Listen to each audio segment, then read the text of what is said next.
Gravação iniciada, presidente. Gravação iniciada.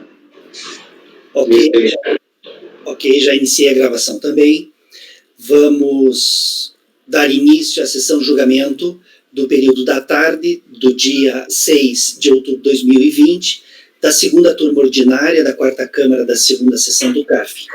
Participarão desta sessão de julgamento os conselheiros Francisco Ibiapino Luz, Gregório Heckman Júnior, Márcio Augusto Sequef Salem, Renata Torati Cassini, Rafael Mazer de Oliveira Ramos, Luiz Henrique Dias Lima, Ana Cláudia Borges de Oliveira e Dene Medeiros da Silveira. Vamos dar início, então, pelo item 188 da pauta, que é o primeiro item da sessão de julgamento do período da tarde, do recorrente, né, da contribuinte Viação Princesa do Sul Limitada. Esse item da pauta, o 188, é de relatoria do conselheiro Luiz. Luiz, pode então iniciar a leitura do relatório e do voto, e como temos feito, se for possível, a gente pede que você faça um resumo do relatório do voto, e se ainda for possível você ir direto para o voto, pode ir direto para o voto. Se a turma sentir necessidade de alguma informação do relatório, a gente retoma o relatório. Mas pode começar, tá? Fique à vontade com o seu voto. Pode começar. Tudo bem. Aqui, por isso de recurso voluntário, faço da primeira instância, que julgou improcedente a impugnação e manteve o pré-tributário relativo ao DEBCAD 37.151.631, CFL 68, tá? CFL 68. Relativo às competências 01 a 12 de 2004. Isso aqui, na verdade, é um retorno de diligência, já foi passado no caso, e a diligência foi exatamente no sentido daquela discussão que nós tivemos pela manhã com o voto da doutora Renata. Foi para buscar saber o que foi que aconteceu nos processos principais. Foi exatamente isso, mas não foi eu que... Esse processo não foi meu, originalmente. Eu recebi ele como embargos, tá? Esse bloco aqui. Veja bem, então, o que foi que aconteceu? É aquela história da GFIP, de não apresentar todos os fatos geradores, e se buscou provar, na verdade, foram duas diligências, sabe? Foram duas. Aí, aqui da primeira, uma das diligências aqui se encaminhou pelo sobrestamento desse processo até que se resolvesse os processos principais, que havia inclusive processo judicial, e ao fim e ao cabo o processo voltou com o resultado das diligências, tá certo? Das diligências, informando a situação dos processos relativos à operação principal, que deram aso a essa IOA, CFL 68, ou seja, a base de cálculo dessa multa. E restou comprovado, aí esse processo está sendo bem lidado, porque é exatamente aquela discussão que a gente teve de manhã. Né? Então, restou como se diz, comprovado que os processos que deram aso a esse lançamento aqui foram baixados com liquidação na esfera administrativa. E teve outro processo que estava na esfera judicial, né? Estava na esfera judicial, e também o tempo mandado de segurança, e também a União logrou êxito na ação. Ou seja, nos dois casos, nas duas vertentes, tanto dos processos administrativos como dos processos judicial, que trataram das obrigações principais, o contribuinte não logrou isso, não foi... No administrativo, ele pagou os créditos, você reconheceu, né? E no judicial, a unidade de origem informa que as ações judiciais encontram-se encerradas condição definitiva favorável à União. Aí, em sendo assim, eu apenas me limitei a aplicar o resultado lá dos processos principais aqui, porque a base de cálculo permaneceu exatamente a mesma e os IOP originais foram mantidos. É só isso, presidente. Exatamente, é uma lição que é impressionante como ele tem a ver com aquela discussão que nós tivemos de manhã, né? Como ele tem a ver com a discussão de manhã, porque, inclusive, a busca desses processos foi feita de ofício pela turma que julgou originalmente, tá? Eles foram buscar de ofício as informações. E exatamente o que a gente está discutindo pela manhã. Como tinha processo judiciário, os colegas, a turma não sabia exatamente o que é que tinha sido julgado, e havia processo administrativo, eles procuraram saber, procuraram a primeira vez, não lograram o êxito, fizeram nova diligência, e a unidade de origem, ela informou um detalhe que aconteceu com cada processo. Aí fica confortável a gente julgar assim, né? A gente tem as informações, é só aplicar como se diz, o que foi julgado nos principais aqui. A base de cálculo permaneceu intacta. É por isso que eu entendo que o encaminhamento que nós demos pela manhã foi o mais adequado. Esse processo aqui ele é bastante eloquente em relação ao que nós fizemos de manhã. E aí, nessas casos, aqui eu estou negando provavelmente a recurso voluntário. Ok, Luiz. Colegas, em relação ao item 188 da pauta, de relatoria do conselheiro Luiz está votando no sentido de negar provimento ao recurso voluntário.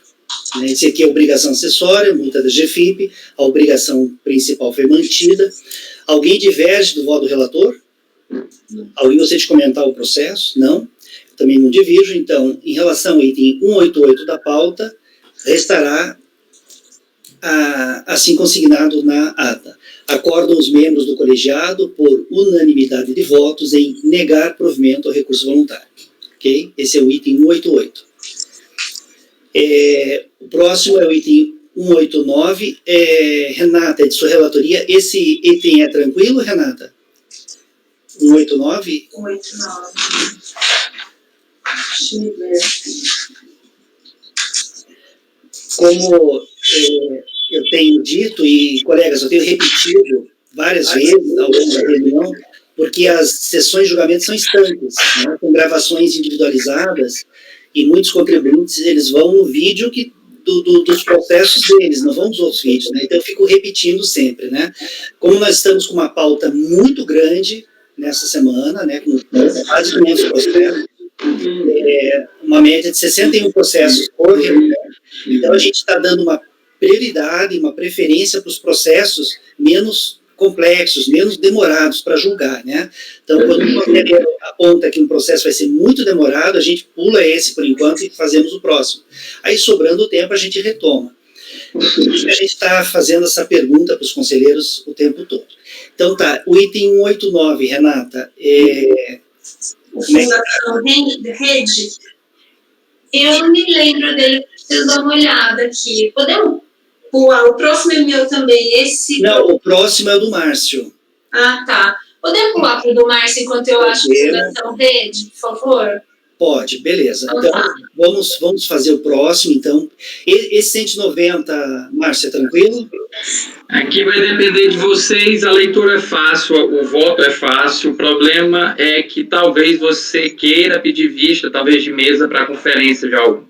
Eu suponho que talvez isso aconteça, mas ele não vejo tantas dificuldades.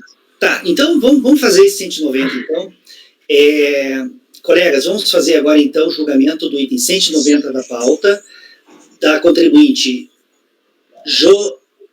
Joselice Regina Marques Carneiro, de relatoria do conselheiro Márcio. Márcio, então pode iniciar a leitura do relatório do voto, se puder fazer um resumo ou ir direto para o voto, fique à vontade, tá? Eu vou fazer sim. É um debicad lançado em uma matrícula de imóvel. Ele, na verdade, foram 3 debicads. Ele tem o debicad 311.762, que é referente à contribuição patronal e a GIORAT, ele tem o 7612, que é referente a outras entidades, ele tem o 279 e 4670 segurados. Eles tiveram como parâmetro uma área constante do Cadastro Geral de Obras, que é 450 metros quadrados aproximadamente residencial casa, 905 comercial sala. Vale ressaltar também que houve outros 2 DEBICADs que foram apurados sobre a área residencial de 450 e 74 metros quadrados, que é essa área residencial do que a gente está julgando, que foram parcelados e já foram liquidados, conforme relatado nestes respectivos processos.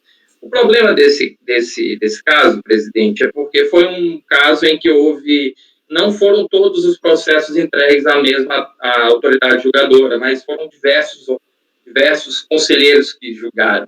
Então, a terceira turma deste conselho, no acordo que eu estou citando aqui, 2803.003.699/2014, ele pronunciou-se definitivamente a respeito do DEBICAD 761, que é o voto do relator Eduardo de Oliveira. Eu não vou ler o voto, mas eu integro ao meu voto. Eu vou chegar apenas na conclusão do voto. Então, a impressão de que ser muito grande é essa, dá essa impressão. Ele fala assim, pode-se verificar... Bem aqui, ficou claro que o contribuinte confessou a dívida e pediu parcelamento. Dessa forma, ainda que o órgão tributário tivesse realizado todas as suas atividades, a contribuinte teria até 30/10 para promover o pagamento. Ou seja, fica claro e evidente que desde antes de ser intimado o procedimento da fiscalização, a contribuinte estava buscando junto ao órgão competente promover a regularização da situação fiscal. E qualquer atraso nessa, em razão da demora do próprio órgão, não pode admitir malefício por recorrente. Ele está falando dos 2 LD6, que foram aqueles que eu citei sobre a área residencial. E aí ele está narrando. O primeiro narra a parte patronal, SAT, RAT, terceiros, o outro é a parte dos segurados. Consta dos autos, extrato do Sicob, parcelamento especial, onde forma estes 2 processos na situação ativa. Contudo, as folhas 189 e 192 está inserido nos autos a consulta extrato de parcelamento, que está pago da primeira, as parcelas de número 1º de forma parcial de número 27 quadrados, existindo saldo. Aí 3 pontos. Verifica-se que os parcelamentos concedidos não atendem à ortodoxia preconizada nas normas sobre o assunto, merecendo ajustes para sanear as incongruências, que deve ser potenciado pelas autoridades locais da RF ou DRF. Um ponto que merece ser observado é que o LDC leva em conta no cálculo a área de 469 e o auto de infração lançado pela fiscalização considerada total de 1356, o que leva à majoração da tributação, uma vez que, segundo as provas dos autos, apenas o pavimento terra estaria concluindo, merecendo o auto de infração reparos neste ponto. Então, a decisão desta turma especial foi no sentido de quê? Foi no sentido de cancelar o auto de infração para manter apenas a área residencial. Ele cancelou por não estar pronto naquele período da obra. Estavam inclusos, mais importante, inclusos no DEBICAD 293, lançados no auto de infração, incluso no DEBICAD 308293, a contribuição previdência patronal e o SAT e o RAT lançados no 762. Para isso, bastaria somar os valores do aro para ver que 24.017 lançado no LDC advém da soma da parte patronal e de terceiros, do SAT, RAT e de terceiros. Para não restarem dúvidas, aí o outro DEBICAD foi para uma outra turma que emitiu uma resolução. E aí qual foi o teor da resolução? Para que a agência de Guanambi informasse a situação atual do parcelamento para a obra, para a fiscalização de Vitória da Conquista, o responsável analisar os documentos e argumentos, emitindo decisão conclusiva e fundamentada, inclusive informando se a ciência da autuação se deu após o parcelamento ou não da construção civil, e cientificar o contribuinte. E agora, muito recentemente, 20 de maio, houve a informação fiscal para essa turma especial. Embora a turma especial não tenha julgado, mas eu já pude aproveitar essa informação. E veja só que interessante que tem na informação especial. A data do parcelamento, ela foi recepcionada 1º/10. A data de ciência do lançamento foi em 22/11/2010. Área parcelada, área de 469,44 metros quadrados. Regularização de obra parcial conforme o ABITS. Período, aviso de regularização da obra, início da obra, 18 de 2005, término da obra, junho de 2010. Contribuições incluídas são aqueles 2 debit-cards que eu falei no início, no preâmbulo do nosso voto. Cópia integral do processo de parcelamento. Ele traz a cópia relacionada a cada um desses 2 debit-cards. Perceba que a área construída correspondia, portanto, com base em todas essas informações, a 46944, não a 13562, e que o debit-card 37308-293, liquidado por parcelamento, aludia às contribuições da empresa, patronal, Gilrat e outras entidades, sendo essas 2 primeiras o objeto deste auto. Assim, por haver crédito sendo solvido e por estar o presente lançamento baseado em informações inadequadas de metragem, entende ser o mesmo improcedente, votando assim por dar provimento ao recurso voluntário. Então, presidente, perceba, para fazer análise, são 3 debit-cards, constam uma área de aproximadamente 1.300 metros quadrados, e nós temos outros 2 debit-cards anteriores que foram parcelados pela área de 469 metros quadrados.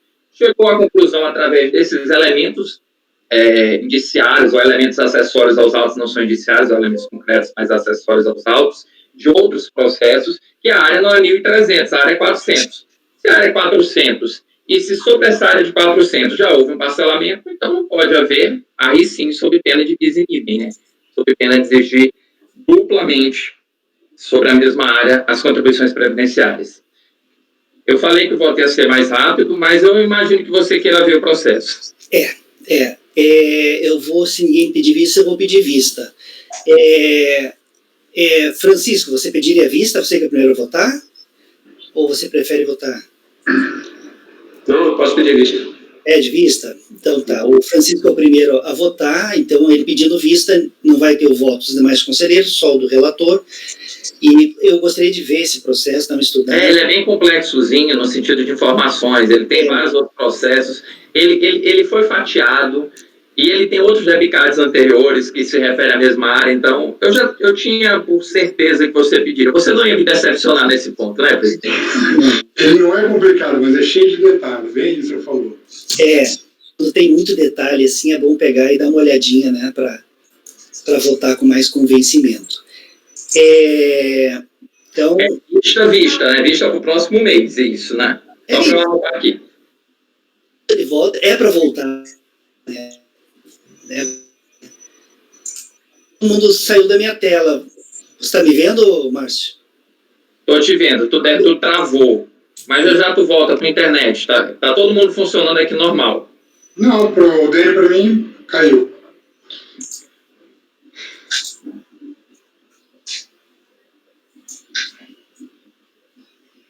Eu sempre acho tão chata essas autuações de obra civil, né? É tão complicadinha, é tão cheio de detalhes, autuações de construção civil. Tem mesmo que dar uma olhada. Às vezes falta documento para você entender o negócio. E esse caso, o que ajudou mais nesse caso é que existem decisões já, né? Que ele foi pulverizado em outras 2 turmas. Então, já dá para se antecipar. Tá, colegas, no item, desculpa cortar, mas no item 190 ficou assim, ó, vista para o conselheiro Francisco, sendo convertida em vista coletiva.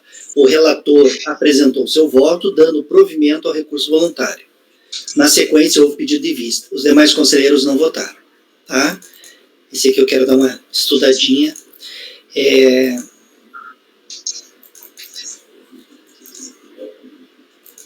Até coloquei uma observação na minha pauta aqui, para eu estudar esse caso. Vamos ao próximo, item 191, é seu também, Renata? Dá para fazer o 189, que eu dei uma olhada. Tá. Depois eu tenho que voltar e pegar o 191, que na verdade, como ele é antigão, esse 191 é mais antigo ainda. Esse eu tenho que pegar ainda, que eu também não lembro dele. Acho que esse é mais complicadinho, 191, eu me lembro. Tá certo. Deixa eu pegar aqui então, Renata, só um pouquinho, é o 189.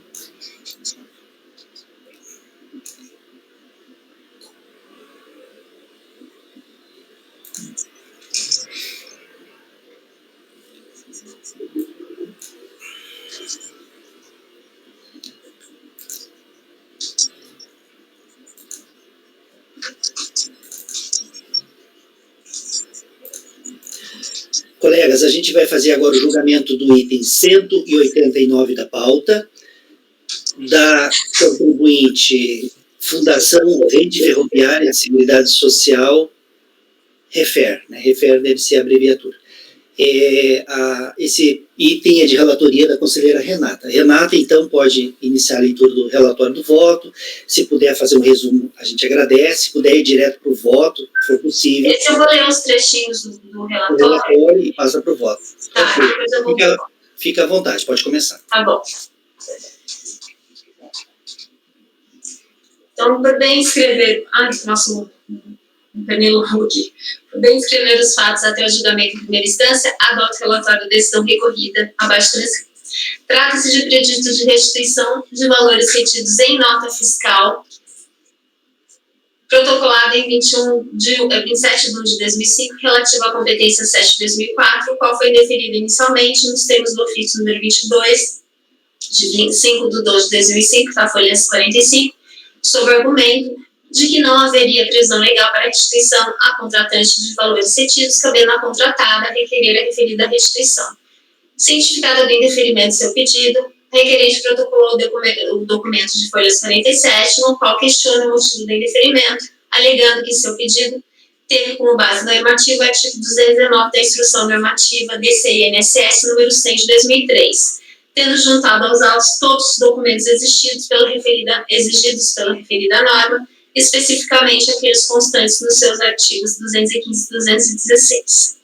Posteriormente, a requerente foi intimada a apresentar documentos conforme termo de intimação número 172 de 2011 de folha 112. Em seguida, a DIOR-DEPREV, através da decisão 227 de 2011, que está a folha 151.54, indeferiu o requerimento de restituição sobre os seguintes argumentos. Não encontramos nos autos a autorização e a declaração aludidas no termo de intimação número 172 de 2011, item 3, folhas 94. Nem nos sistemas informatizados do RPB é possível extrair dados que possibilitem ter a certeza da procedência do crédito invocado. De acordo com o artigo 17 da RFB 900, de 13 de 2 de 2008, a empresa tem direito à restituição dos valores retidos, desde que a retenção esteja destacada na nota fiscal de prestação de serviços e declarada em GFIP. A empresa Rodomate Transportes Limitada ME, CNPJ final 00104, não declarou, conforme podemos constatar nas folhas 90 e 91 na GFIP, o valor da retenção. Considerando que a Fundação Rede Ferroviária de Seguridade Social, REFER, requereu a restituição por entender descabida a retenção, o exame da nota fiscal 00263, anexada a este processo, folhas 8, mostra claramente que os serviços prestados pela contratada encontram-se previstos na Instrução Normativa INSS DC 100, de 18 de 12 de 2003, assim como na Instrução Normativa RFB 971, de 13 de 11 de 2009, que está em vigor, dentre aqueles que a retenção é obrigatória. Inconformada com o deferimento do seu pedido, a empresa requerente interpôs a manifestação de inconformidade de folhas 164 e 167, alegando, em síntese, que toda a documentação solicitada pelo auditor fiscal foi entregue e estão presentes nos autos. Vou corrigir aqui. Em relação à prescrição, há de observar que foi requerido junto ao INSS um pedido protocolado em 27 de 1 de 2005. Como não houve resposta até o presente período, o mesmo entende-se por interrompido ou suspenso. O recolhimento feito é totalmente desnecessário e foi indevido. A cobrança deste recolhimento é totalmente regular, isso que eu vou corrigir, porque os exatos termos que ele escreveu, está entre aspas, conforme decisão do STJ no recurso especial número aqui 855-160 SP. A IADRJ julgou a manifestação de inconformidade improcedente, em decisão assim editada, aqui eu transcrevo a emenda, e cientificado dessa decisão, o requerente apresentou um recurso voluntário, no qual alega que não foi demonstrado com clareza quais documentos a empresa deixou de apresentar no ato do protocolo do pedido de restituição. que o advogado da empresa entregou pessoalmente à autoridade fiscal atuante os documentos solicitados por meio da intimação de folhas 94, que esclareceu na oportunidade que a documentação estava correta, que os documentos de folhas 8 e 9 comprovam o recolhimento da contribuição por meio da nota fiscal de serviços e da GTS, que a alegação de prescrição não tem fundamento, e que é entendimento do STJ manifestado no RESP final 160 de São Paulo, que o sistema de arrecadação de tributos instituídos pela Lei 9.317/96 simples, destinado às microempresas e empresas de pequeno porte, não é compatível com o regime de substituição tributária imposto pelo artigo 31 da Lei 8.202 de 91 e a retenção pelo tomador de serviços de contribuição sobre o mesmo título e com a mesma finalidade, na forma imposta por esse dispositivo legal no percentual de 11%, implica a supressão do benefício de pagamento unificado destinado às pequenas e microempresas. Só um minutinho, vamos lá.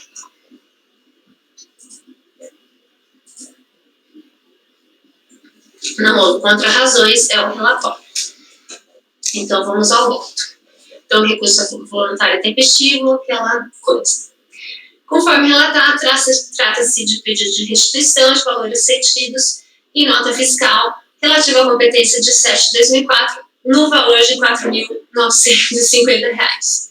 Conforme consta da decisão de folhas 227 de 2001, o pedido de restituição foi indeferido porque argumenta a autoridade fiscal não ter encontrado nos autos a autorização e a declaração aludidas no termo de intimação número 172 de 2011, item 3 de folhas 94, que se trata da autorização expressa do representante legal da empresa contratada, com firma reconhecida em cartório, com poderes específicos para requerer e receber a restituição, indicando a competência em que houve o recolhimento indevido e permitindo a restituição ao contratante. Declaração firmada sob as penas da lei pela contratada de que não compensou nem foi restituída do valor requerido pela tomadora. E que nos sistemas informatizados da RFB não é possível extrair dados que possibilitem ter a certeza da procedência do crédito invocado. Afirma que, de acordo com o artigo 17 da INRFB, número 900 de 2008, a empresa tem direito à restituição dos valores retidos, desde que a retenção esteja destacada na nota fiscal de prestação de serviços e declarada em GFIP, e que a empresa Rodo Meio de Transportes Limitada ME, CNPJ, final 00104, não declarou o valor da retenção na GFIP, conforme se pode constatar da folhas 9 e 91, transgredindo o previsto no mencionado dispositivo legal. Com relação à alegação da requerente de que a retenção é descabida, que é a INSS-DC número 100 de 2003, que traz o regime jurídico relativo à incidência ocorrida à época, relaciona nos seus artigos 155, incisos 2º e 3º, serviços que estão sujeitos à retenção se contratados mediante cessão de mão de obra, e que o artigo 118, incisos 2º e 3º da INRFB número 97109, contém disposição no mesmo sentido.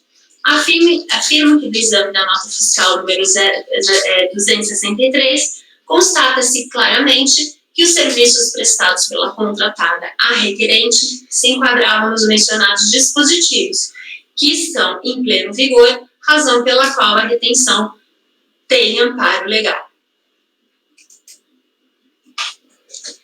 A decisão recorrida, por sua vez, entendeu, em suma, que nos termos do artigo 149 da aludida IN-DCNSS 100 de 2003, vigente à época da protocolização do pedido de restituição, tanto no caso da empresa contratante, quanto para a empresa contratada, o fato de estar incluída no simples não a desobriga da retenção devida, no caso de prestação de serviços, mediante cessão de mão de obra ou empreitada, na competência objeto do requerimento em foco, 7 de 2004.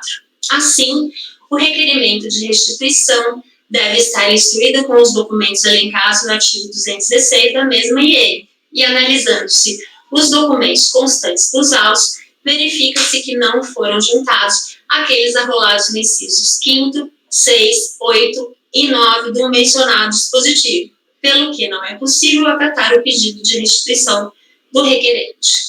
Pois bem, anote-se inicialmente que, com relação à alegação da recorrente de que não houve prescrição, como bem observado pelo julgador Acó, tal fato é incontroverso, sendo certo que, na decisão 227 de 2011, proferida pela Dior Preve, folha 151 e 154, esta já se pronunciara no sentido de que o requerimento de restituição teria sido protocolado dentro do prazo de 5 anos previsto na norma. Desse modo, sua alegação não tem pertinência, uma vez que a prescrição do direito da recorrente não foi oposta ao seu direito de restituição do valor retido em nenhum momento.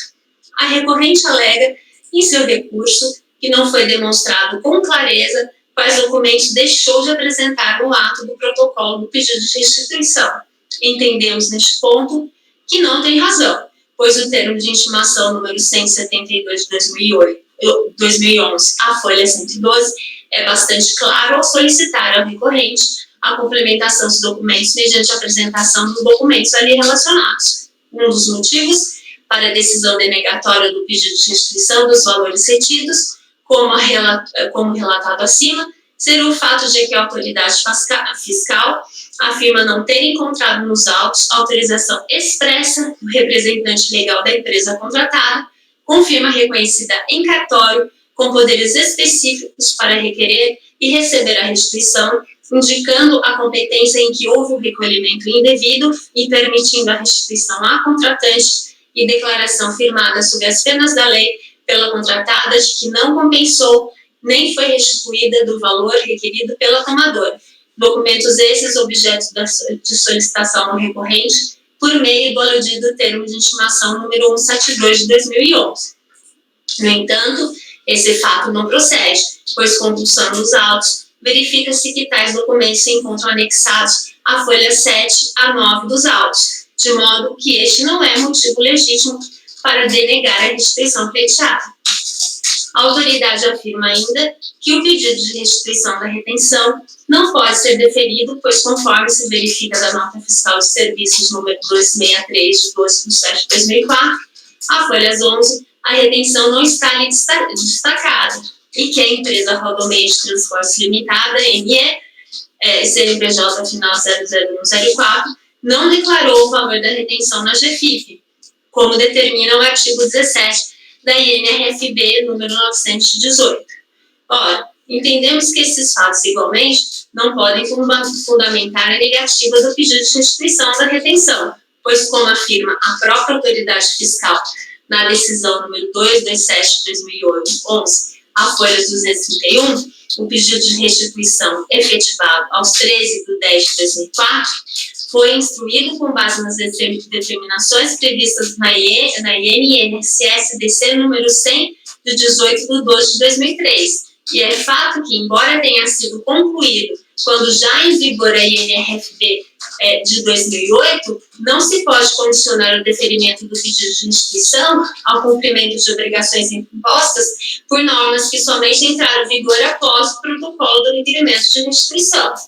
Sobre o fundamento no sentido de que os serviços prestados para a contratada a requerente se enquadram nos dispositivos insertos nos artigos 155, inciso 2º e 3º da INSS-DC número 6 de 2003 e 118, inciso 2º e 3º da INRFB 971 de 2009, razão pela qual a retenção efetivada tem amparo legal, saliente-se que o Superior Tribunal de Justiça, no julgamento do RESP, número 112.467-DF, processado sob o rito dos recursos representativos de controvérsia do artigo 543C do CPC de 73, atual artigo 1036 do CPC de 2015, pacificou o entendimento no sentido de que as empresas optantes pelo Simples não estão sujeitas à retenção de 11% de contribuição previdenciária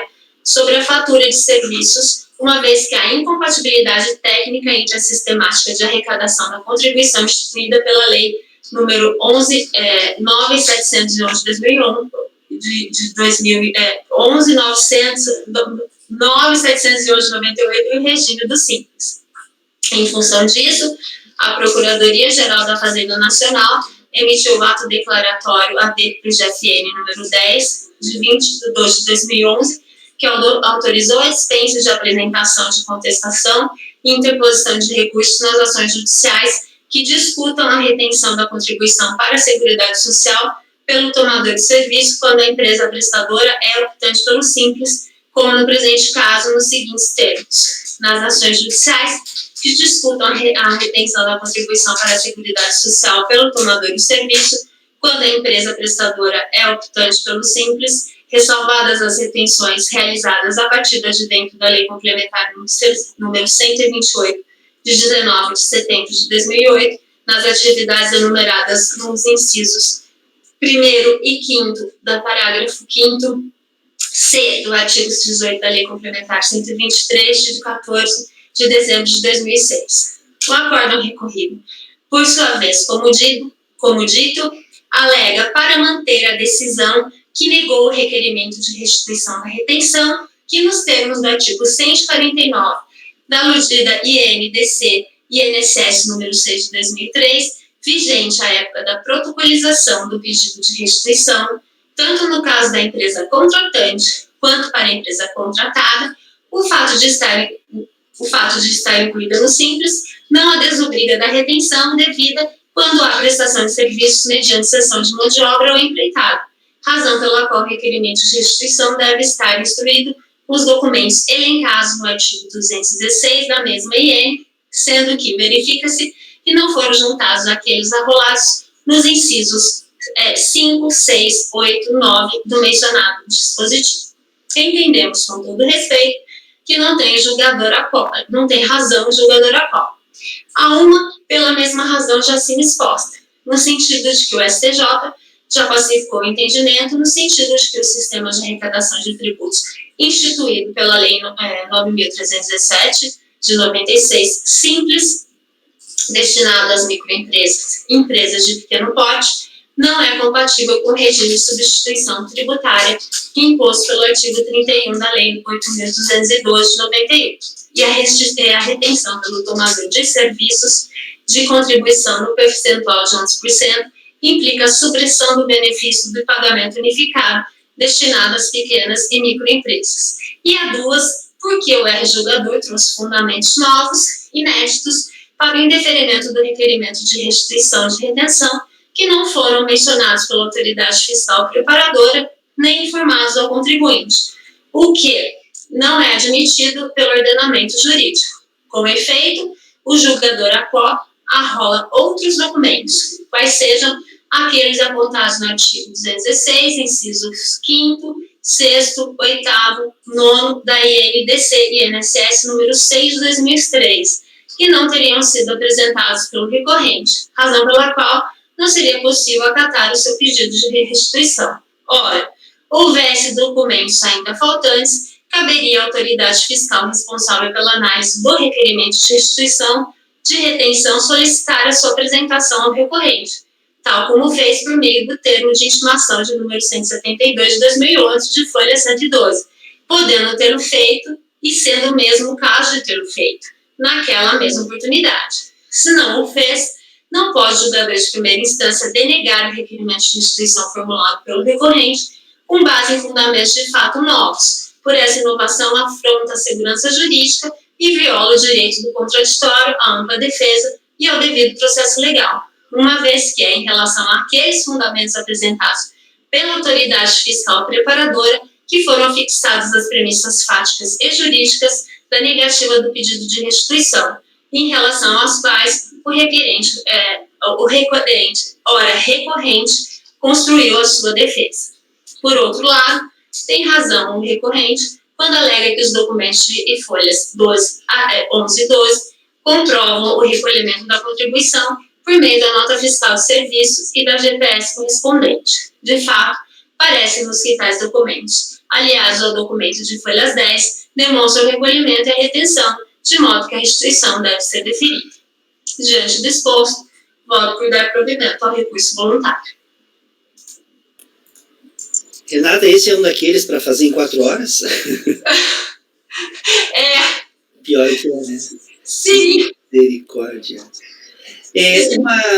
Uma sugestão, a mesma que eu dei pro Gregório, quando você cita ali o ato declaratório, eu consultei aqui, ele foi aprovado pelo ministro, você podia só mencionar que ele foi aprovado. Essa é uma informação importante para nós, sabe?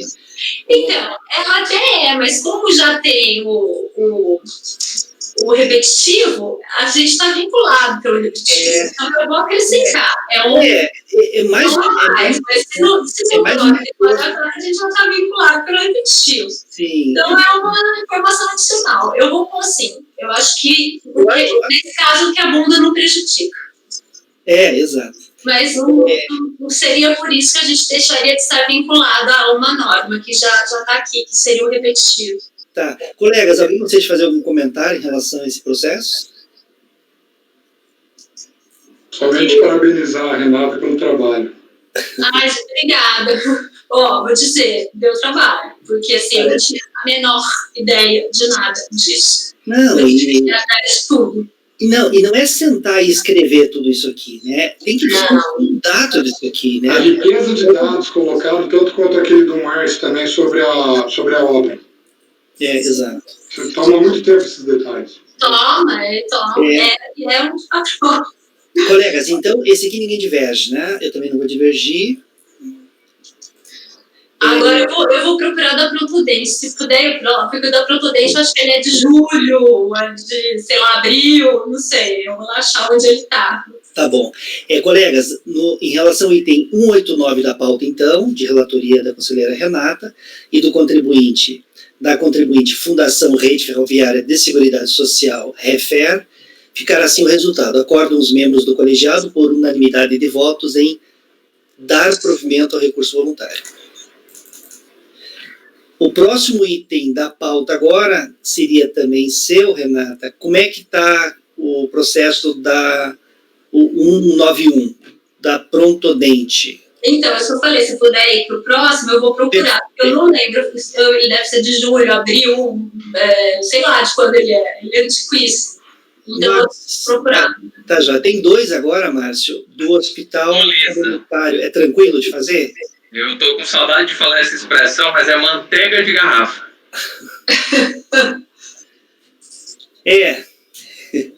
Tá bom. Então, colegas, vamos fazer, pode ser na ordem, né? 192, depois 193. 193, que é o AIOP, 192, AIOA. Tá. Colegas, vamos fazer agora, então, o julgamento do item 193 da pauta do contribuinte Hospital Comunitário Sarandi, de relatoria do Márcio. Márcio, pode iniciar, então, a leitura do relatório de voto e sempre, se possível, um resumo. Pode começar. Foi um lançamento, presidente, de contribuições previdenciárias do período de 12 de 2000 a janeiro de 2006. Segurados empregados e contribuintes individuais. O contribuinte, na realidade, ele não questiona. Basicamente, ele aceita a autuação parcialmente, porque outra parte foi retificada, outra parte já foi corrigida, já foi deferida a seu favor. Porém, ele frisa que, mesmo assim, o valor do auto de infração aumentou. Então, eu trago aqui direto no voto que os documentos juntados no processo administrativo tal foram desentranhados anexados aos presentes autos, foi algo que ele mencionou também. Feito esclarecimento, o contribuinte não manifestou inconformismo contra a decisão da DRJ e anuiu com a manutenção parcial do lançamento, somente se mostrar inconformada, o contribuinte inconformado, com o crédito remanescente que, ao invés de diminuir, aumentou. A notificação fiscal de lançamento de débito na folha 2, ela exigiu R$20 mil a título de principal, 6 mil de multa e 5 mil de juros, no total de 32 mil consolidado. Após a confirmação da retificação da NFLD pelo acordo recorrido, o sistema de cobrança informa a redução para 13 mil do valor principal, 3 mil da multa, só que os valores dos juros da taxa Selic foram majorados para 7 mil. Embora não havia incorreção nisso, em face a atualização monetária estar diretamente relacionada ao defluir do tempo. Portanto, não houve equívoco no cálculo, não deve ser muita coisa a ser feita e deve ser negado o provimento ao recurso. Eu fiz essa observação em amarelo porque, apesar apesar de ter a ciência assim, em 2006 sermos levados a acreditar na decadência daquele período de 2000 em diante, não houve no DADR retificado, não consta a competência de 2000, então eu também não precisei tomar nenhuma providência a respeito disso. É só isso, presidente. Inclusive, eu não sei nem se é matéria de conhecimento ou não, se é simplesmente para esclarecer, se é só negar provimento. Eu neguei provimento para ser a solução mais prática. Olha, Márcio, eu acho que realmente dá para ser assim, né? Esse sim é um processo de 4 horas, né? É. Tá. Colegas, em relação ao item 193 da pauta, alguém diverge do relator? Alguém gostaria de fazer algum comentário? Não? Conselheiro relator, então, em relação ao item 193 da pauta, está negando o provimento ao recurso voluntário.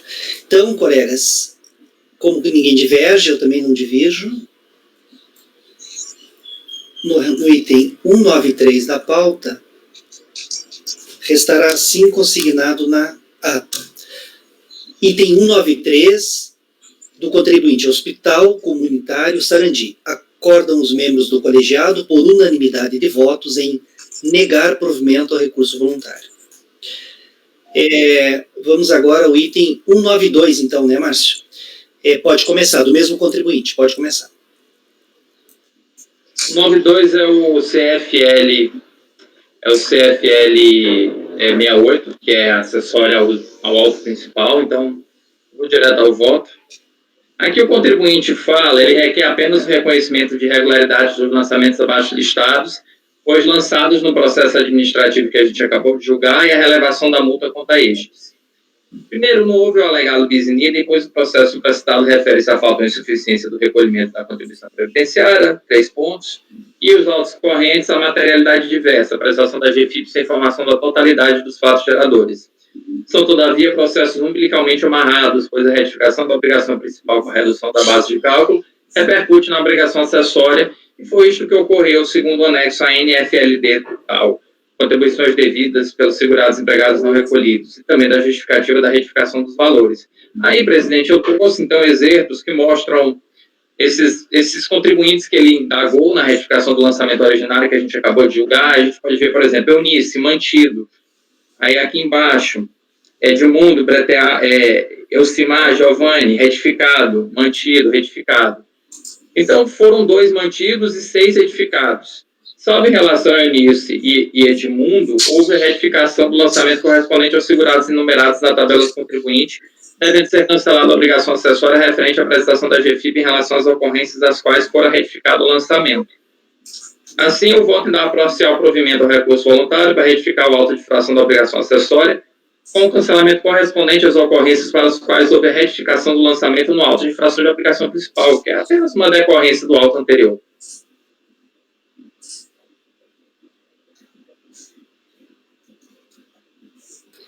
Essa retificação que foi feita no outro processo, que é o da obrigação principal, foi feita pela DRJ?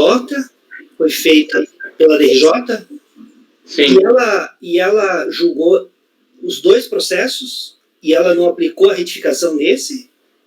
Eu não me recordo muito bem, mas eu acho que sim. Acordo de impugnação. A autoridade julgadora esclarece que na impugnação o contribuinte não negou ter cometido as faltas apuradas, cuida apenas em justificá-las. Consignou a comprovação da correção de parte das faltas apuradas. Julgou procedente o lançamento com a relevação da multa correspondente às ocorrências para as quais houve a correção da falta. Então, houve a correção da falta, mas nesse caso não havia falta a ser corrigida, por se tratar de lançamento retificado. Não haveria exigência, então, portanto, de haver a apresentação da GFIP com estes contribuintes, se nada deles lhe era exigido. Ela retificou ela retificou o lançamento porque o contribuinte retificou a GFIP dentro daquele prazo que podia retificar, é isso? Então, a DRJ já fez essa retificação, né? Não é você que está fazendo agora, né? Porque se for assim para a unidade de origem, eles não vão entender, eles vão mandar de volta e perguntar, peraí, o que é para fazer? A DRJ já fez, né? Não, mas então, eu não posso te garantir que a DRJ fez em relação àqueles que ele retificou, ou seja, aqueles que foram excluídos do lançamento da obrigação principal. Houve uma correção de falta, é diferente. Correção da falta é uma coisa. Não incidência não precisa corrigir uma falta de algo que não incide. E aí já é outra.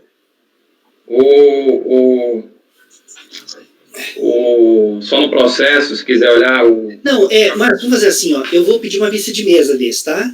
Tá bom. Aí, hoje eu já tenho lição de casa, vou estudar aquele outro lá do Rafael e dou uma estudadinha nesse. Só para ver certinho se o que aconteceu aqui, só para evitar da origem se perder lá, não entender direito o que é para fazer. Mas não tem muito mistério não, Dene, não tem muito mistério.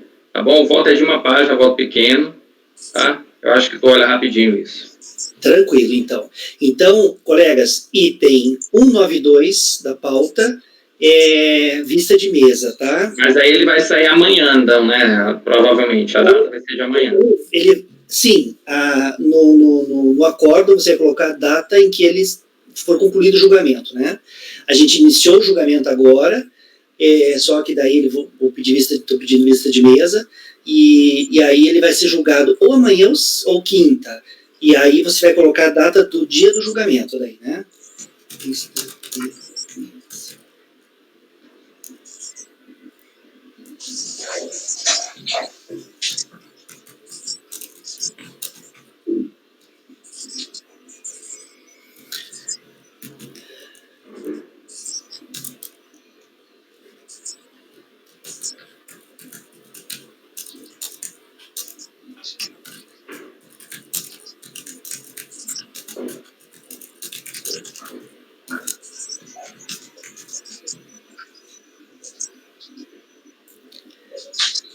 Veja, gente, colegas, eu estou pedindo lista de mesa aqui, vou dar uma estudada, mas se vocês quiserem, não tiverem nada para fazer à noite, quiserem dar uma olhada, fiquem à vontade também, né? O que vocês fazem da meia-noite às 6? Acho que não fazem nada, né? São tudo preguiçosos.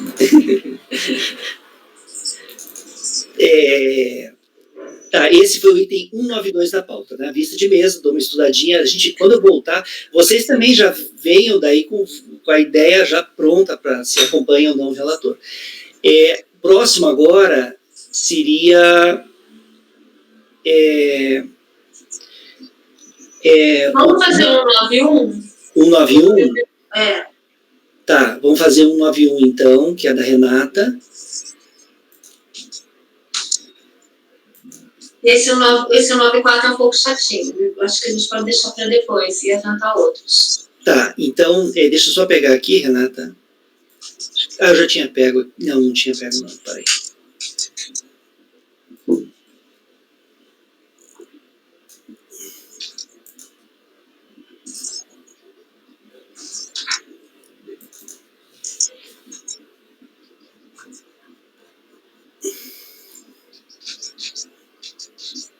Tá. Colegas, vamos fazer agora o julgamento do item 191 da pauta, da contribuinte Prodente Odontologia Integral Limitada. 191 Prodente. Pronto Dente, né? Prodente. 191 recorrente Pronto Dente Odontologia Integral Limitada. De relatoria da conselheira Renata. Renata, pode então iniciar a leitura do relatório do voto. Tá, esse recurso é simples, é um recurso intempestivo, na verdade, que ele alega a tempestividade, é a única coisa que a gente vai ter que olhar. É um AIOP, tá?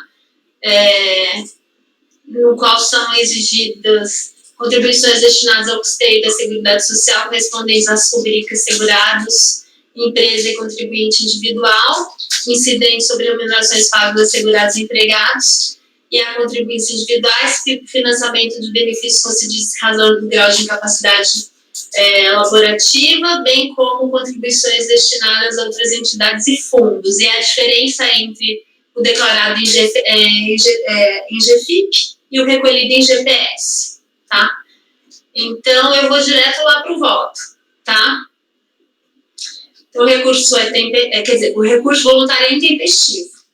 Porém, como foi afirmada a sua tempestividade, conheceremos dessa alegação, tá bom? Então, da alegada tempestividade do recurso. À luz do que dispõe o artigo 33 do Decreto 70.235, o recurso voluntário deve ser interposto em até 30 dias da ciência da decisão de primeira instância. Pois bem, conforme se verifica do AR de folha 362, cuja imagem reproduzimos abaixo, a contribuinte, ora recorrente, foi notificada da decisão recorrida aos 8/4/2009. E aqui eu coloquei o AR, tá? E até destaquei aqui a data do recebimento e tal, e aqui onde foi escrito, ressaltado pela própria Receita Federal, porque estava meio elegível o dia do recebimento. Nos termos do que expõe 33, né, o prazo são 30 dias. Dispõe ainda o artigo 5º caput do mesmo decreto que os prazos serão contínuos, excluindo-se na sua contagem o dia do início e incluindo-se o dia do vencimento. O 1003 do CPC, parágrafo 6º, dispõe que o recorrente comprovará a ocorrência de feriado local no ato da interposição do recurso. Pois bem, seu recurso voluntário, a recorrente afirma a tempestividade do recurso voluntário nos seguintes termos. No caso em tela, a ciência do acórdão deu-se no dia 9/4/2009, quinta-feira, que antecedeu a Semana Santa. Dessa forma, o dias adquém ocorrerá em 11/5/2009, segunda-feira, não havendo dúvida quanto à tempestividade do presente recurso voluntário.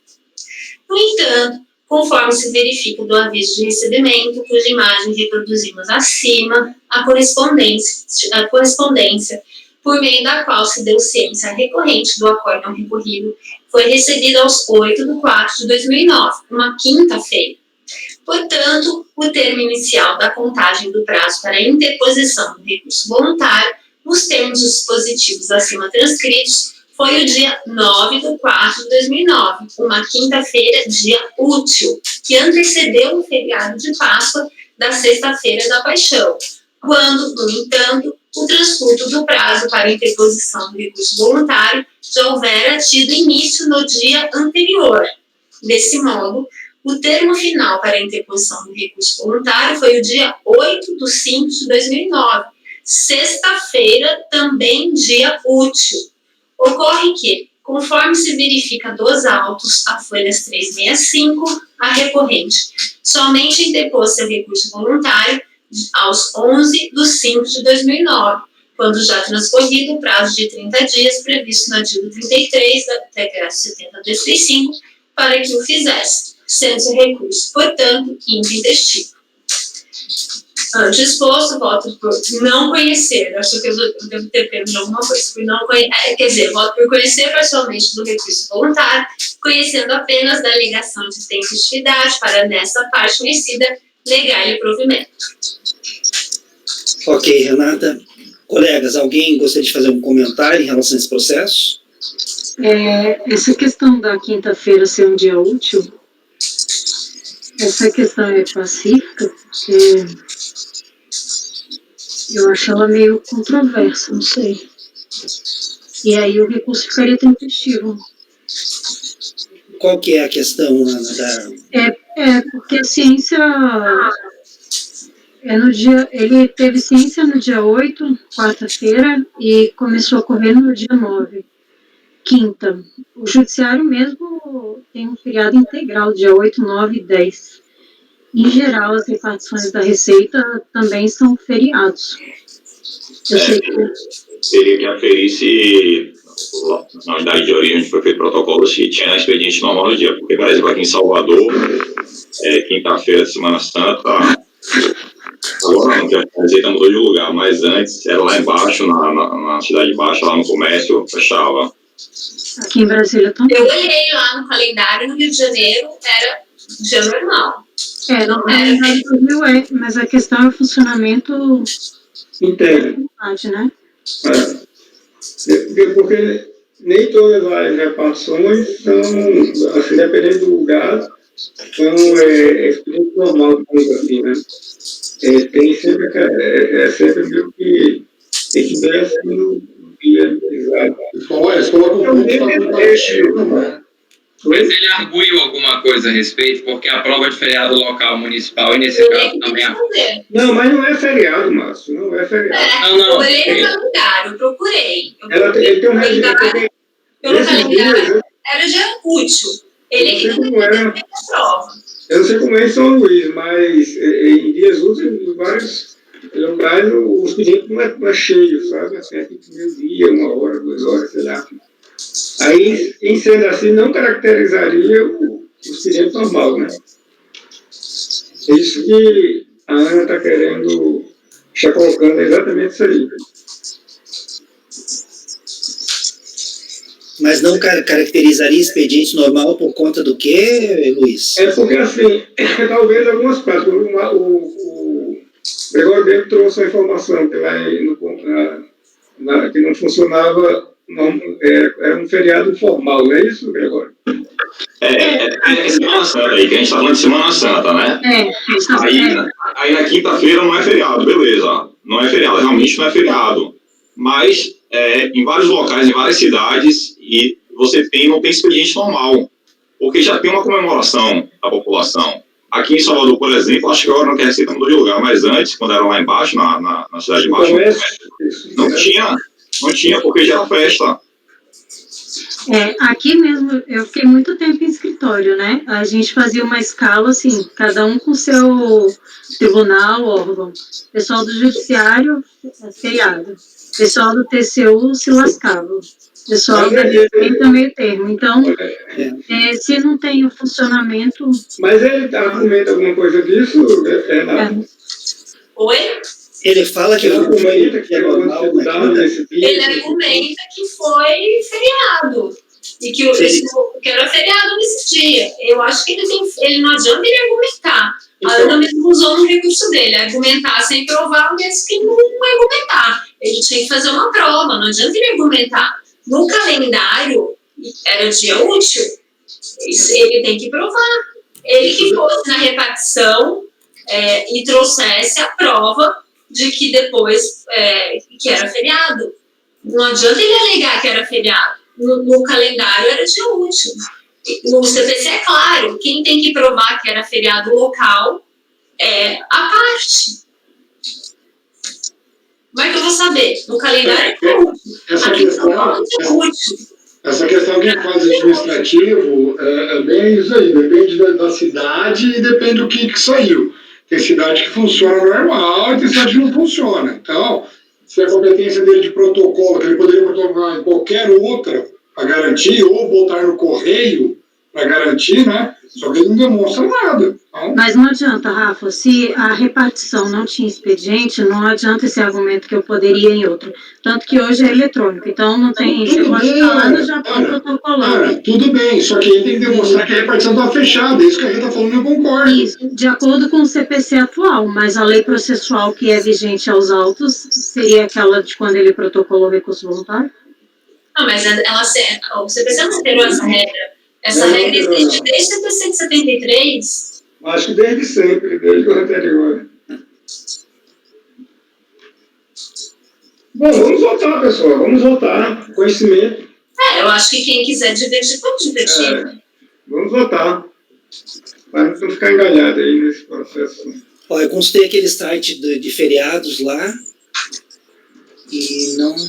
Não tem em nenhum lugar aparece oficialmente. Não, mas é isso, não foi feriado. Feriado foi na sexta-feira. Isso, oficialmente não é. A dúvida que está, pelo menos, é se houve expediente normal na quinta-feira. Seria essa, mas o contribuinte não comprovou, né? Aí não tem como, né? Ele só fala que era feriado e não... Sim, só fala que era feriado. É bem que você falou, eu dirigi até o uso. Alegar e não provar é o mesmo que não alegar. É uma frase sua, eu acho ótima. Perfeita. Ok, colegas, a conselheira relatora, então, está conhecendo apenas da alegação de tempestividade e está negando o provimento ao recurso voluntário. Alguém diverge da relatora? Alguém gostaria de mais algum esclarecimento? Não? Eu também não. Então, em relação ao item 191 da pauta, da contribuinte Protodente Odontologia Integral Limitada, ficará assim o resultado. Acordam os membros do colegiado, por unanimidade de votos, em conhecer parcialmente do recurso voluntário, conhecendo-se apenas da alegação de tempestividade, para, nessa parte conhecida do recurso, negar-lhe provimento. Negar-lhe provimento. Tá, o próximo item agora da pauta é o item também da Renata. Esse item, Renata, o 194 de José Maria... Esse eu queria deixar para depois, se possível. Ok, então vamos passar para o próximo. Ana, o item... São 2 itens do mesmo contribuinte. Como é que são esses itens? É tranquilo? São... Super tranquilos. Super tranquilos? Vamos fazê-los, então. Você quer começar pelo item 95? Os dois são iguais. O que muda, inclusive o exercício é o mesmo. Ele tem um imóvel que não tem nome. Normalmente os imóveis rurais têm nomes, né? O dele, o nome é um monte de letrinha. E o que acontece? Ele foi... Você vai começar? Então, eu já lhe dou a palavra. Colegas, então a gente vai fazer agora os itens 195 e 196 da pauta, 195 e 196, ambos do contribuinte Newton Antônio Boito. Newton Antônio Boito, de relatoria da conselheira Ana. Ana, então, pode iniciar, acho que pelo item 195, então, né? Pode iniciar a leitura do relatório do voto. Tá, vamos lá. Os 2 recursos voluntários são do mesmo exercício, 2008, e o que muda seria o imóvel, que seria uma fração de algum imóvel que ele tem. Os 2 no município de Matelândia, no Paraná. O que está em discussão é o VTN. Ele não apresentou no recurso voluntário nenhuma alegação nova e nenhuma prova nova do que ele já tinha apresentado em impugnação. E o que ele disse na impugnação? Que o VTN não representa o valor real, porque a terra dele é uma terra de passagem, e que o imóvel dele está invadido pelo MST, e que ele não seria o contribuinte. Então, lá na impugnação, ele trouxe uma decisão liminar que ele teve de reintegração na posse, para ele ser reintegrado na posse desse imóvel dele que estava invadido. Essa decisão dele, liminar, é de 2004, e ele diz que até o momento não teria sido cumprida. Ele até chega a juntar nos autos uma certidão de objeto pé do imóvel, que a certidão é de 2009, mas ele não traz mais nada que comprovaria que ou a decisão não teria sido cumprida, ou que a decisão, ao menos, se refira realmente ao imóvel dele. E ele tem outros lançamentos também de TR, e também todos são de imóveis com letrinhas, que não dá para fazer a identificação.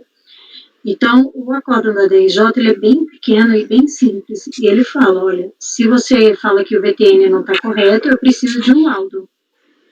Além disso, não basta você dizer que está invadido por MST, sendo que eu não consigo comprovar nem que a decisão judicial se refere a esse imóvel, e você não trouxe nada para comprovar. E ele traz o recurso voluntário igualzinho, continua sem trazer nenhum laudo para comprovar que o VTN arbitrado está incorreto. Ele continua não trazendo nenhuma peça judicial que poderia comprovar que o imóvel teve uma liminar é o dele, ou que a liminar ainda não foi cumprida, que aí a gente poderia discutir, né, a questão da legitimidade dele ser o contribuinte. Então, eu nem chego a discutir isso. E, então, eu invoquei o 57, parágrafo 3º do regimento interno, e utilizei as razões de decidida da RJ para negar provimento.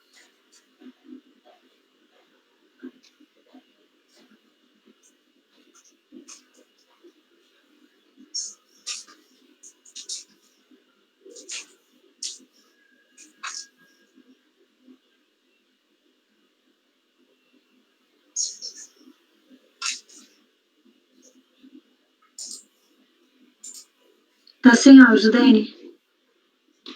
Estou me falando aqui. Vocês viram o nome da filha do Elon Musk, que é o fundador da Tesla e o dono da Tesla? Chegaram a ver o nome da filha dele? Nem precisa de nome, escreva a herança.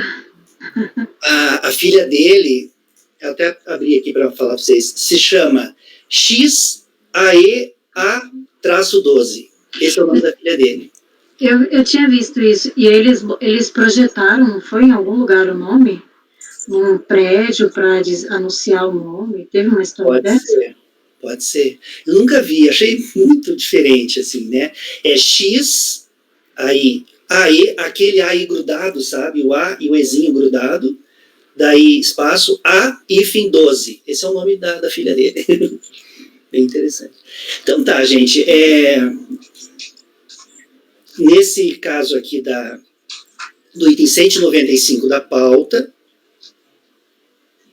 a conselheira relatora está votando no sentido de negar provimento ao recurso voluntário. Alguém gostaria de fazer algum comentário em relação a esse processo? Alguém diverge do voto da relatora? Também não? Então, em relação ao item 195 da pauta, do contribuinte Newton Antônio Boito, ficará assim o resultado. Acordam os membros do colegiado, por unanimidade de votos, em negar provimento ao recurso voluntário. Agora vamos para... Podemos fazer o item 196, Ana?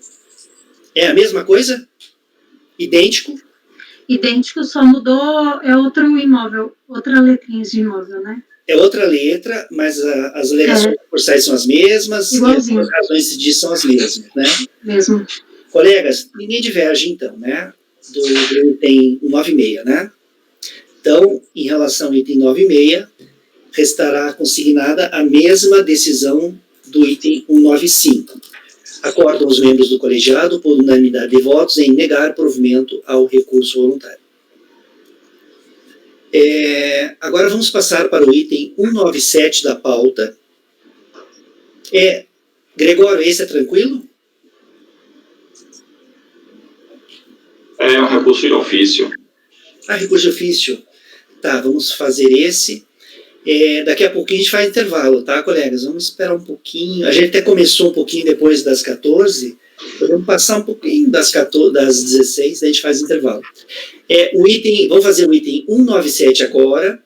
É um recurso de ofício. O interessado é o Toniel Machado Carneiro. O relator é o conselheiro Gregório. Gregório, então, pode passar a leitura do relatório do voto. Eu já vou para o voto, que no voto eu falo do objeto da matéria do processo.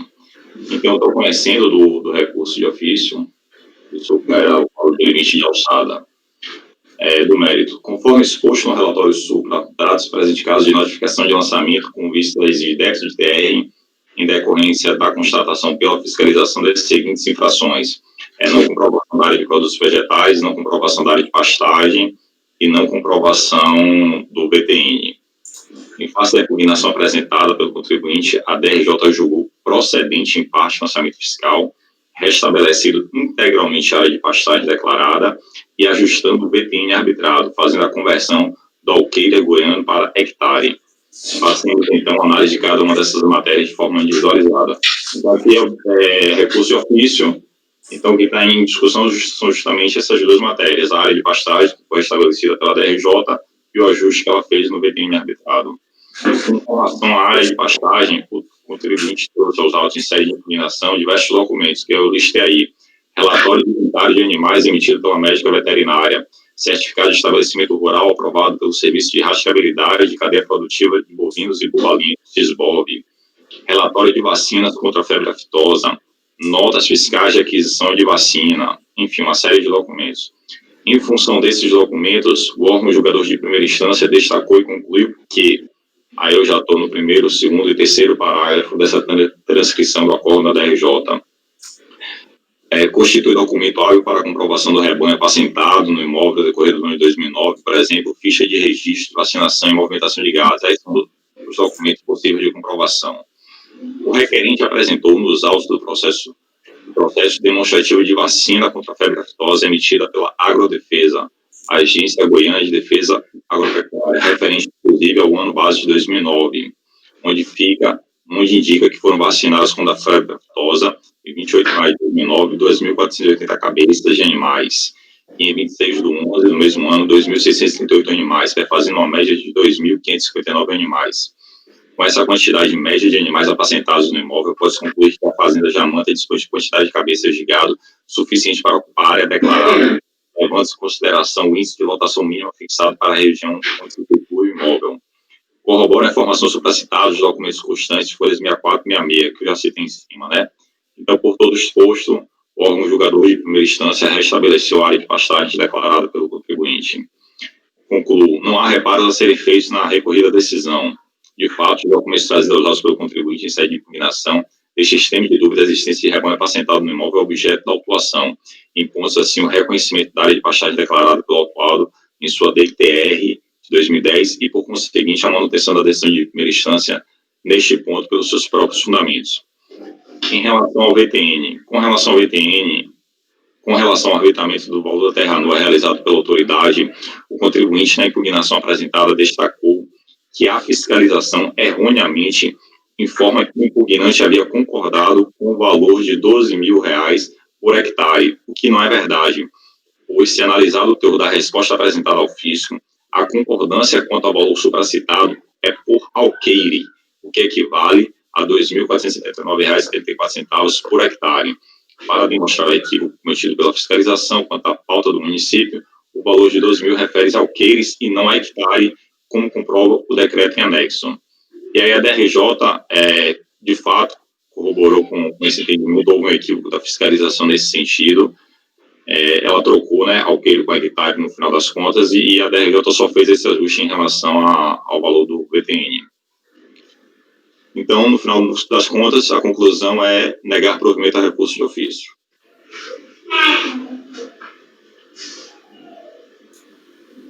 Colegas, alguém gostaria de fazer algum comentário em relação a esse processo?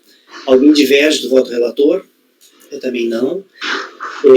Então, colegas, em relação ao item 197 da pauta,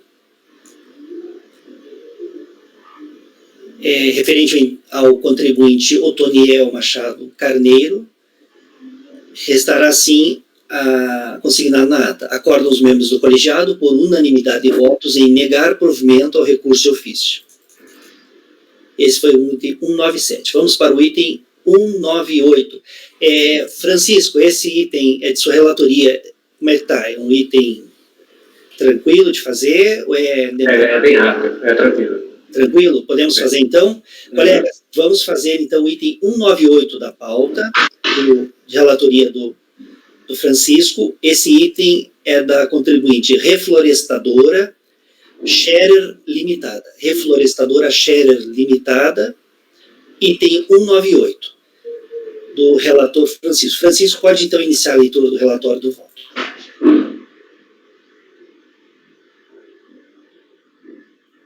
Francisco, o microfone está fechado e não está disponibilizado na pasta o voto.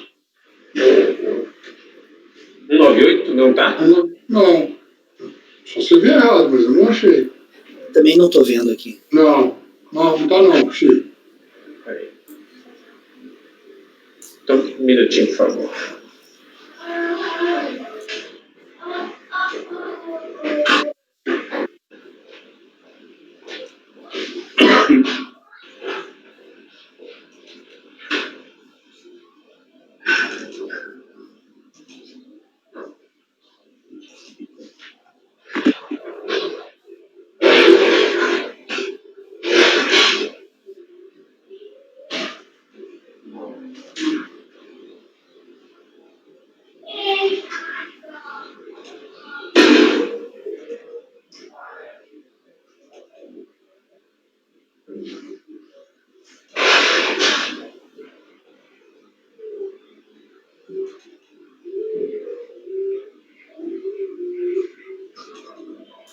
Gregório, eu vou falar por aqui mesmo. O patrono tinha solicitado uma audiência, né? E aí eu tinha conversado com você e a gente estava pensando em fazer essa audiência hoje às 18h30, né? Eu recebi um e-mail do CARF no final da noite ontem, eu até respondi, dei um ok. Eles falaram que depois das 18 não ia dar, teria que ser entre 8 e 18 horas. Vamos fazer amanhã de manhã às 8h30? Pode ser? Pode ser? Eu vou avisar lá, então, vou responder aqui, para a gente fazer às 8h30. Às 8h30 da manhã, tá?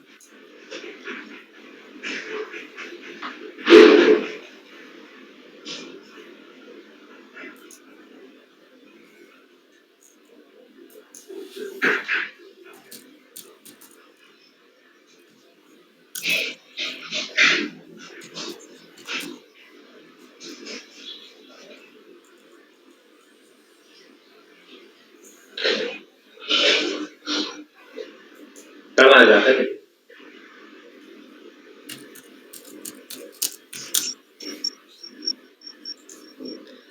Está lá, deixa eu pegar o voto.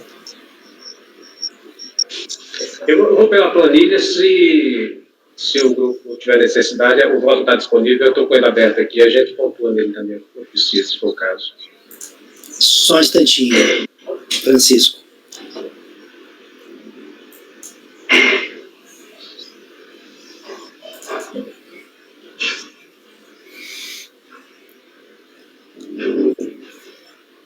Ok, então, colegas, vamos fazer o item 198 da pauta da contribuinte reflorestadora Scherer Limitada, de relatoria conselheiro Francisco. Francisco, pode começar, então, a leitura do relatório do voto.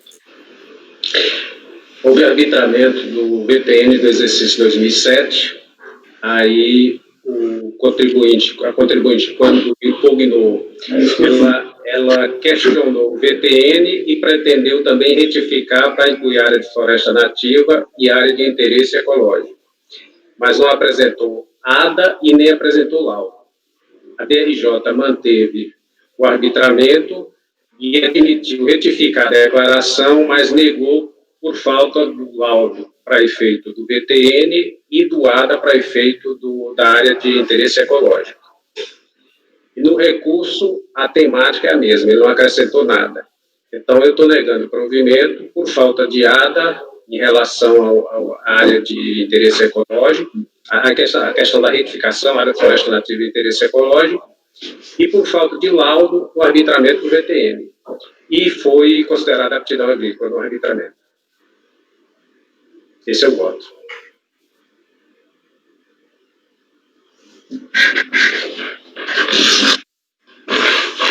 Ok, Francisco.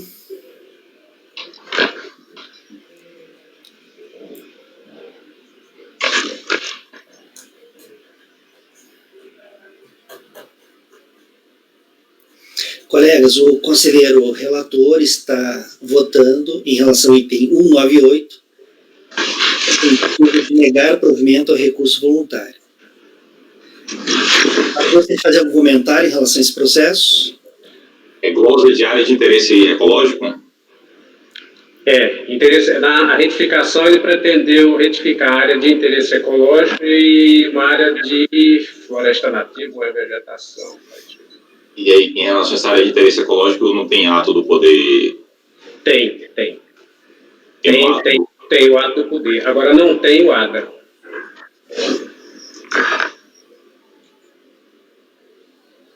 Aí eu vou divergir. Também, tem ato do poder público e não tem ADA? O poder público reconhecendo a área, eu vou divergir. Eu também, Fran.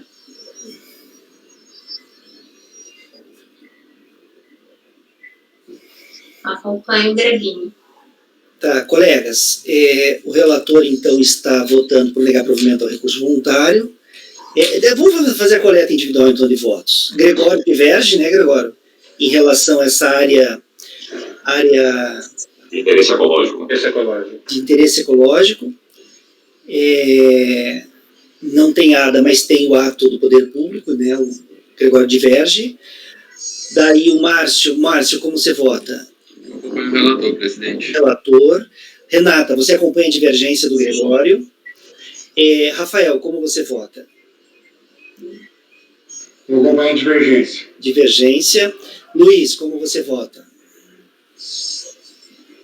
Relator. Relator. Ana, como você vota? Divergência. Eu acompanho o relator. Não esqueci ninguém, né? Aqui deu um empate, então. deu empate, é um caso aqui. O que isso aqui é? É imposto, né? É tributação. Tá. Imposto, ITR e tal. Renata, posso designar você? Pode? Sim. O Gregório já pegou vários votos. Você viu que não estou sendo bacana, Gregório? Estou passando para os outros. Então, tá. Colegas, houve um empate no julgamento. No caso de empate, prevalece, então, a decisão mais favorável ao contribuinte, por conta do dispositivo lá do artigo 19E, né? Então, deixa eu consignar aqui na ata.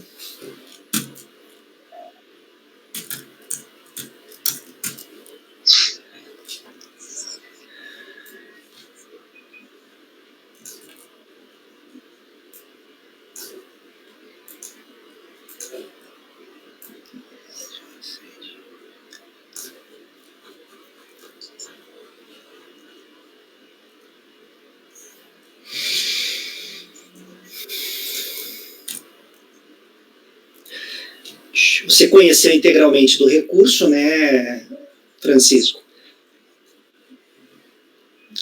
A turma inteira acompanhou. Sim. A turma inteira acompanhou no conhecimento, né? Não teve nenhum problema quanto ao conhecimento.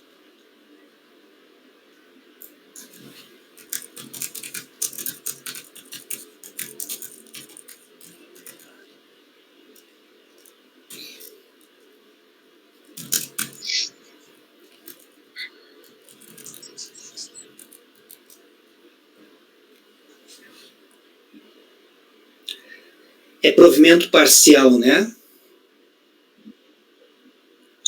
Parcial, né? Em relação à área de interesse ecológico. O Francisco tinha negado o provimento integral e, como a gente reconheceu a área de interesse ecológico, dá provimento parcial quanto à área de interesse ecológico.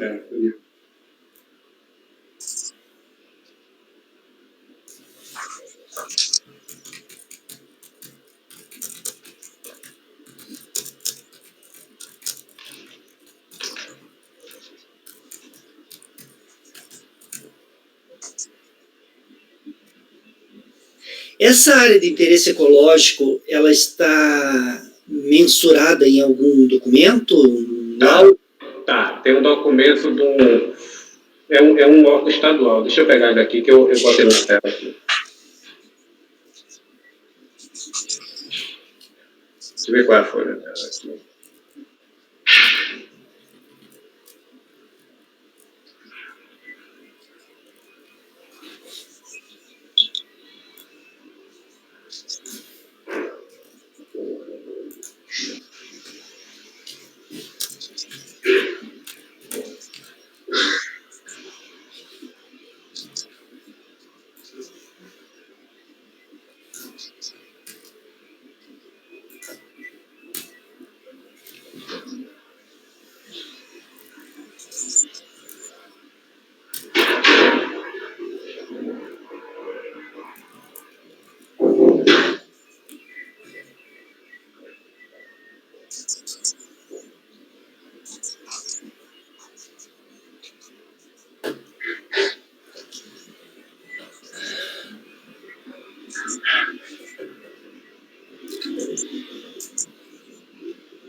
Para a gente compartilhar a tela, é esse da esquerda, depois da mãozinha, né?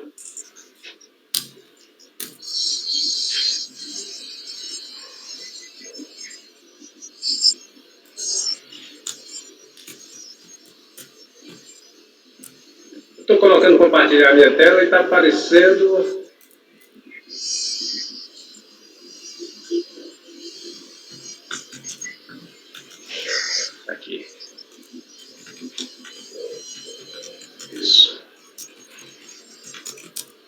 Estão avistando? Sim. Só um instantinho, deixa eu ver ali.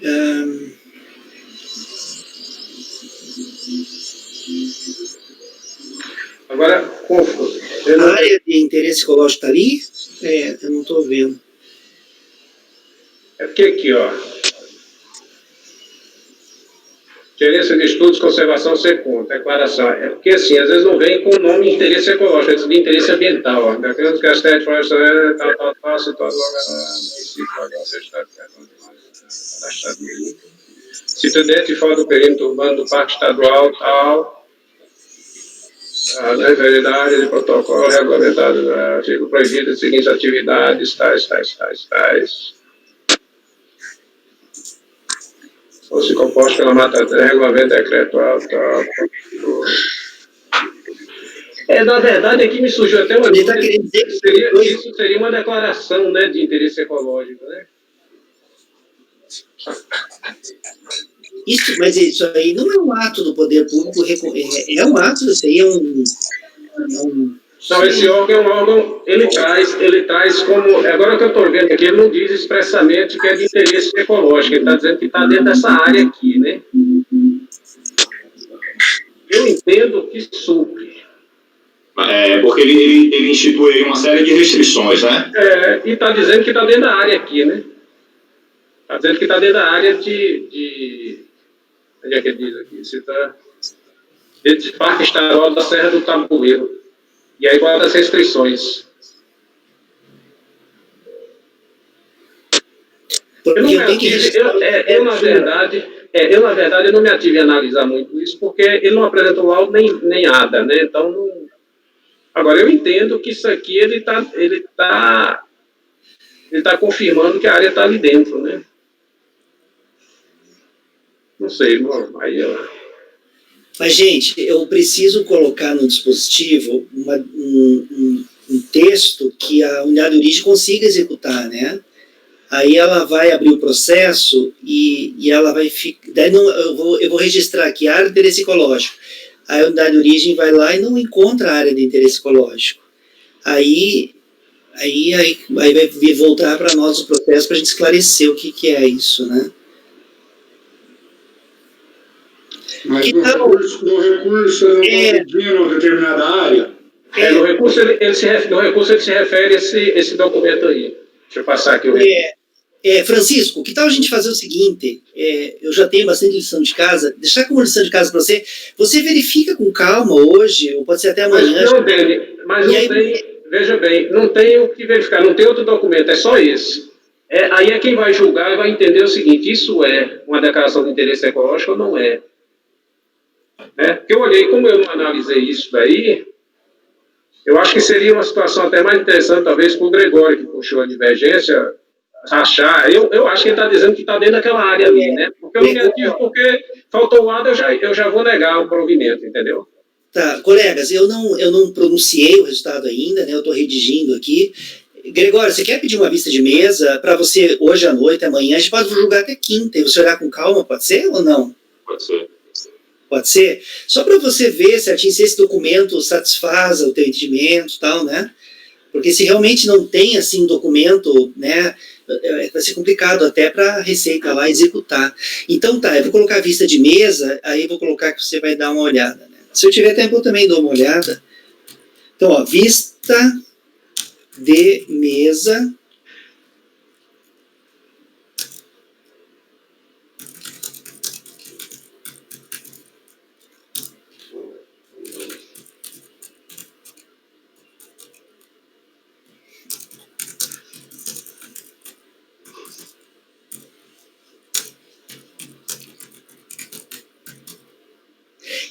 Olha o que ele traz aqui no recurso, só para...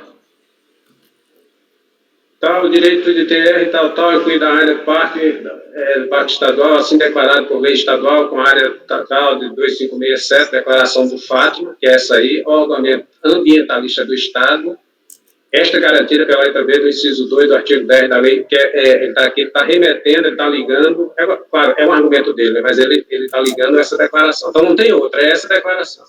Área de interesse ecológico para fim de proteção de ecossistemas assim declarados mediante ato do órgão competente federal ou estadual e que amplie as restrições de uso previstas na linha anterior. E essa declaração está restringindo o uso. Tá. Então, é só para a gente, né, votar assim com mais convicção, né, assim, com mais, não ser temerários assim, né? Para mim não muda nada, entendeu? Não tem nada para mim já, tanto é que eu não entrei nesse detalhe aí. Não tá. É que, veja, eu vou precisar registrar no dispositivo alguma coisa, né? Fazer referência a algum documento e tal, para a unidade de origem não ter que abrir o processo. E aí, como não está no processo, talvez nos documentos interesse ecológico, talvez a gente precise fazer uma referência, pelo menos ao documento de folha tal, né? Então, se o Gregório então, puder dar uma olhada, né, já que ele, né, abriu divergência, e ver se realmente é isso, e daí eu coloco lá, tá? Se for esse documento, Gregório, tranquilo. Só para você me dizer, depois daí eu coloco o documento, declaração desse instituto, folha tal, dessa instituição, né? Então, eu vou olhar também. Oi? Eu vou olhar também. Ah, legal, gente, então. Quanto mais pessoas olharem, é melhor. Beleza, então. Então tá, esse é o item 198, tá? O Gregório só vai dar uma confirmada, daí, depois de confirmada, a gente anuncia o resultado, tá? O próximo item da pauta, gente, 6h14 no relógio, vocês querem fazer um intervalo agora? Querem fazer um intervalinho para depois a gente tocar direto até às 18 horas? Pode ser? Então, Francisco e Rafael e Marco Antônio, pode parar a gravação, por favor.